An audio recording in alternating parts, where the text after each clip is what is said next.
दोस्तों, आज जानेंगे कि हम अपनी खेती के डॉक्टर कैसे बने, क्योंकि यदि हमें अपनी खेती के बारे में जानकारी नहीं है तो हम दूसरों के ऊपर निर्भर रहते हैं और जो जानकारी हमें मिलती है उसी के अनुसार हम विभिन्न प्रकार के पेस्टिसाइड, विभिन्न प्रकार के कीटनाशक, विभिन्न प्रकार की दवाएं लगा देते हैं और उन दवाओं को भी लगाते हैं जिनकी आवश्यकता नहीं होती है, जिससे हमें फ़ायदा तो मिलता नहीं है, उसके साथ साथ जो हमारा नुकसान है वो हो जाता है, क्योंकि जो दवाएं होती हैं उसमें हमारा पैसा बेमतलब में खर्च हो जाता है और हमें इससे नुकसान होता है। और फ़ायदे की जगह नुकसान होना तो आप जानते हैं कि हमारे इसमें लागत बढ़ जाती है, कुल मिलाकर जो मुनाफा है वो कम हो जाता है।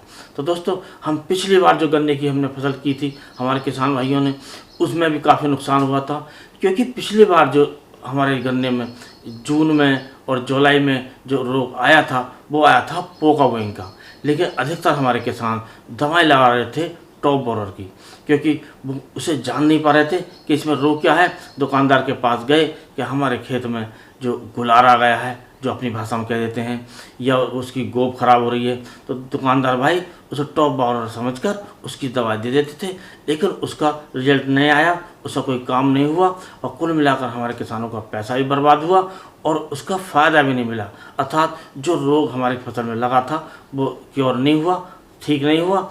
और दोस्तों, यदि हम सही देखकर इसका इस्तेमाल करेंगे कि हमारी फसल में रोग कौन सा है तो हमें ज़्यादा फ़ायदा मिलेगा और ख़र्चा भी इसमें कम आएगा। तो दोस्तों, आज इसी के बारे में जानेंगे और शुरू करने से पहले आपसे अनुरोध है, यदि आप चैनल पर नए हैं तो चैनल को अभी सब्सक्राइब कर लें और बेल आइकन के बटन को ऑल पर सेलेक्ट कर लें। और दोस्तों, यदि आप ऐसा पहले ही कर चुके हैं तो दूसरे किसान दोस्तों में इस वीडियो को शेयर कीजिए। तो दोस्तों, जब हम अपने खेत में जाते हैं उसमें देखते हैं कि इसमें कौन सा रोग आया था, तो दोस्तों इस पर हमें निर्भर रहना है, अर्थात इसकी पहचान करनी है। तो दोस्तों, जो पोका वोइंग होता है उसकी जो पत्तियां होती हैं हमारे गोब की, वो सुकड़ी सुकड़ी सी नज़र आती हैं और सुकड़ी सुकड़ी नज़र आती हैं और वो इस प्रकार दिखाई देती हैं जैसे कपड़ा भीगा हुआ कपड़ा निचोड़ दिया जाए, अर्थात उसमें सलवटें सी आ जाती हैं। और जो उसके खास जो पहचान होती है वो थोड़ी बाद में दिखाई देती है और वो होती है कि उसमें आपस में पत्तियां उलझ जाती हैं, तब पहचान पाते हैं किसान भाई कि इसमें जो पोका वोइंग है। और शुरुआत में जो दिखाई देता है वो दिखाई देता है जैसे टॉप बोरर आ गया हो। तो हमारे किसान भाई इस बात को देखकर संभाल कर इसका इस्तेमाल करें, दवाओं का इस्तेमाल करें, तभी हमें पूरा फ़ायदा मिलेगा और कम लागत आएगी।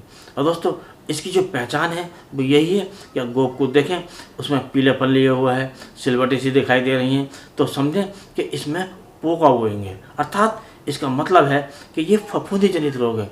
इसके लिए फफूंदी नाशक दवा की आवश्यकता है। और दोस्तों, यदि हम गोब में देखते हैं कि इसमें गोब खराब हो रही है और उसमें छेद से दिखाई दे रहे हैं और इस प्रकार छिद्र दिखाई देते हैं जिस प्रकार छर्रे मार दिए हों, अर्थात उसमें सैकड़ों की संख्या में वो छिद्र दिखाई देते हैं और छिद्र ऐसे होते हैं जैसे छर्रे गोली के लग गए हों और इस प्रकार दिखाई देता है। तो हमें समझना चाहिए कि हमारी फसल में टॉप बोरर आया हुआ है, तो हमें टॉप बोरर की दवाओं का इस्तेमाल करना चाहिए। और भी बहुत से रोग हमारी फसल में होते हैं तो उनमें हमें देख कर, संभल कर और जांच करके ही दवाओं का इस्तेमाल करना चाहिए। ये ना कर लें कि रोग तो कोई सा है और दवाई हम कोई से ही ला देते हैं, तो इससे हमें दो नुकसान होते हैं।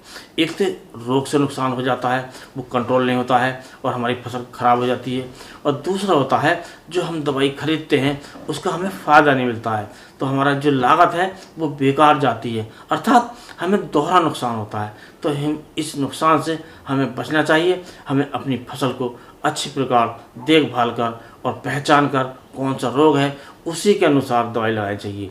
यदि फफूंदी जनित रोग है तो उसमें फफूंदी नाशक दवाओं का इस्तेमाल करना चाहिए। यदि कीट के संबंधित रोग है तो उसमें हमें कीटनाशक का इस्तेमाल करना चाहिए और उसी के अनुसार हमें इस्तेमाल करना चाहिए दवाई।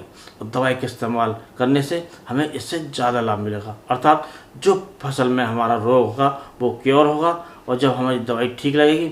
यदि हमें दवाई ठीक नहीं लगेगी, अर्थात जो रोग है उस रोग की दवाई न लगकर दूसरे रोग की दवाई लगेगी, तो हमारी फसल ठीक नहीं हो पाएगी, इससे हमें भारी नुकसान होता है। तो काफ़ी देखभाल कर, संभल कर हमें इस्तेमाल करना चाहिए दवा को। और जो हमारी फसल में जो यदि फफूंदी नाशक के साथ साथ कीटनाशक के साथ साथ आवश्यकता होती है विभिन्न प्रकार के फर्टिलाइजर्स की, तो हमें ये देखना चाहिए कि इसमें कौन से फर्टिलाइज़र की आवश्यकता है, कौन से माइक्रोन्यूट्रिएंट्स की आवश्यकता है। इससे संबंधित हमने सीरीज वीडियो में अपने दे दी है, अर्थात चैनल पर जो सारे फर्टिलाइजर्स हैं, सारे माइक्रोन्यूट्रिएंट्स हैं 16-17, वो सारे हमने दे रखे हैं। उन वीडियो को आपको देखकर, पहचान कर और उनका इस्तेमाल करना चाहिए। ये देखना चाहिए कि हमारे खेत में किस फर्टिलाइज़र की कमी चल रही है, कौन से माइक्रोन्यूट्रिएंट्स की कमी चल रही है, उसी का इस्तेमाल करना चाहिए। ऐसा नहीं है कि हमें आवश्यकता है नाइट्रोजन की तो हमने फास्फोरस दे दिया, जबकि फास्फोरस हमारे खेत में पहले से ही ज़्यादा मात्रा में मौजूद है। और इसी प्रकार आवश्यकता तो है नाइट्रोजन की तो हम उसमें फास्फोरस दे रहे हैं, जबकि हमारे जो नाइट्रोजन पहले से ही मौजूद है ज़्यादा मात्रा में। तो इस प्रकार जिस भी पोषक तत्व की आवश्यकता हो, जिस भी माइक्रोन्यूट्रिएंट्स की आवश्यकता हो, उसी का हमें इस्तेमाल करना चाहिए।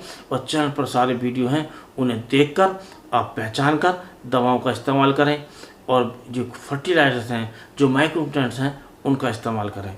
तो इस प्रकार इसका जो पहचान करके आप करेंगे तो पूरा लाभ मिलेगा, पूरा फायदा मिलेगा और उसके साथ साथ आपका जो लागत है वो कम आएगी और कुल मिलाकर मुनाफा ज़्यादा मिलेगा। तो दोस्तों आज के वीडियो बस इतना ही। अगले वीडियो में नया टॉपिक लेकर फिर मिलते हैं, तब तक के लिए नमस्कार।